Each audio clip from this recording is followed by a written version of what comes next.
இன்னைக்கு ஷார்ட்ஸ்ல நம்ம பிகாஸ்க்கு பதில் என்னென்ன வார்த்தை யூஸ் பண்ணலாம் அதை பார்க்கலாம். பிகாஸ்னா ஏன்னு அது உங்களுக்கு நான் ஏற்கனவே லாங் வீடியோ பார்த்துருக்கேன். கன்ஜங்ஷன்ஸ்ல நீங்க போய் பாருங்க.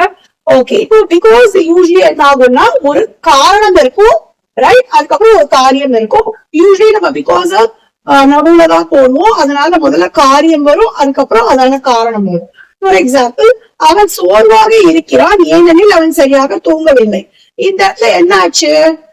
ரிசல்ட் என்னது? அவன் சோர்வா இருக்கான், இப்ப டயர்டா இருக்கான். ஏன் டயர்டா இருக்கான்? அதோட காரணம் என்ன? அவன் சரியா தூங்கல, ரைட்? நடுவுல பிகாஸ் இந்த இடத்துல. ஓகே, ஏனென்னா பிகாஸ். இப்போ இந்த பிகாஸ்க்கு பதில் நம்ம சின்ஸ் இல்ல ஆஸ் யூஸ் பண்ணலாம். சோ இது அப்படியே எழுதுனா என்ன ஆகும்? He is tired since he did not sleep. நீங்க பிகாஸ் பதில் நம்ம சின்ஸ் இல்ல ஆஸ் யூஸ் பண்ணிருக்கோம். பட் ஜெனரலி நம்ம பிகாஸ் சென்டென்ஸோட பிகினிங்ல யூஸ் பண்ணக்கூடாது, ஃபர்ஸ்ட் வேர்டா. ஆனா சின்ஸையும் ஆஸையும் யூஸ் பண்ணலாம். பட் ஆனா நீங்க சென்டென்ஸோட ஸ்ட்ரக்சர் கொஞ்சம் மாத்தணும்.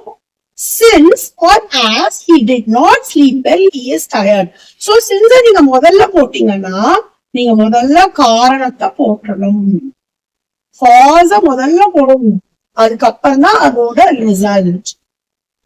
ஓகே, நீங்க சின்ஸோ ஆஸோ முதல் வேர்டா யூஸ் பண்ணிட்டீங்கன்னா ஃபர்ஸ்ட் நீங்க காரணத்தை போட்டுட்டு அதுக்கப்புறமா தான் காரியத்தை போடணும். Since he did not sleep well, he is tired. Since I did not do my homework, the teacher scolded me.